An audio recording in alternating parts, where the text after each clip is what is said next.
Hello science fans, I'm recording this in Australia, which is why I'm upside down and wearing sunglasses, but never mind, we'll still get there. This is physics paper 2 and this is waves video number 2. If you haven't watched video number 1, I suggest you start there because some of the ideas about waves you'll need to know for this video. Okay, let's crack on. So as I said, waves video number 2, and the first thing we're going to talk about is something called the time period of a wave, or often just called the period of a wave.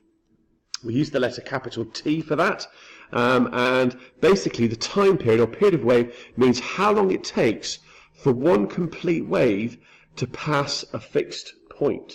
Don't forget, one complete wave has that shape, okay? It's like an S on its side. Similarly, one complete wave is that shape from there to there, peak to peak, or indeed that shape there from trough to trough. Okay, so that's what we're talking about here. So the period of the wave is how long it takes for one complete wave, and the little drawings there show the different shapes of complete wave, to pass a fixed point. Okay, so when you look at my diagram here, you can see that we've got one complete wave traced by my finger to that point there. So that is one complete wave to that point there. And we can see from the scale here that that took 10 seconds.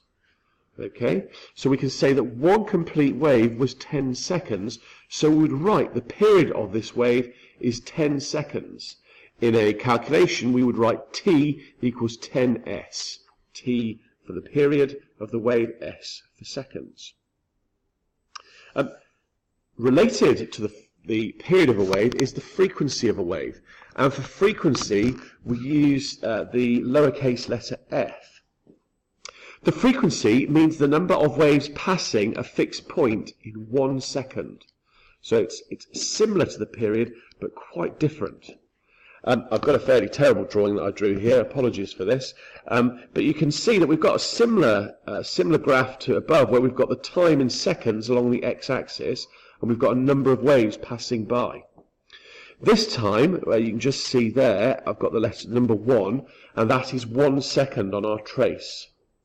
Now when I look at this, again just looking for my complete wave shape, which is once up, once down and back to the middle, I can see I've got 1, 2 complete waves in that time there, in 1 second.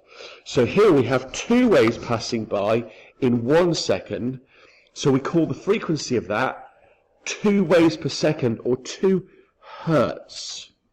Hertz just means the number of waves per second. Okay.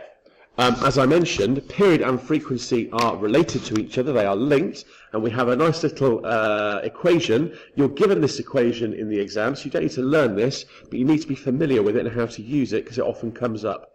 You can calculate the frequency when you divide the number 1 by the period of the wave. So that'll be frequency equals 1 divided by period. Also, you could calculate the period of the wave, if you had to go the other way, as 1 divided by the frequency of the wave.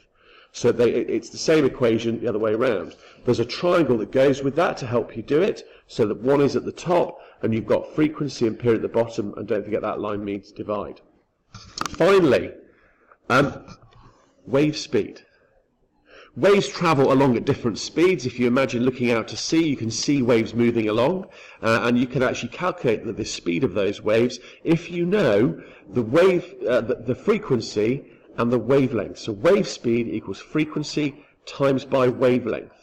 The wavelength needs to be in meters, and in terms of letters, wave speed v for velocity, just like any other speed, equals f for frequency times wavelength lambda. And we have a triangle for that. V, the wave speed in meters per second at the top, f, the frequency in hertz or waves per second at the bottom, and lambda, the wavelength in meters at the bottom. Okay, that's waves video 2. Hope you enjoyed it.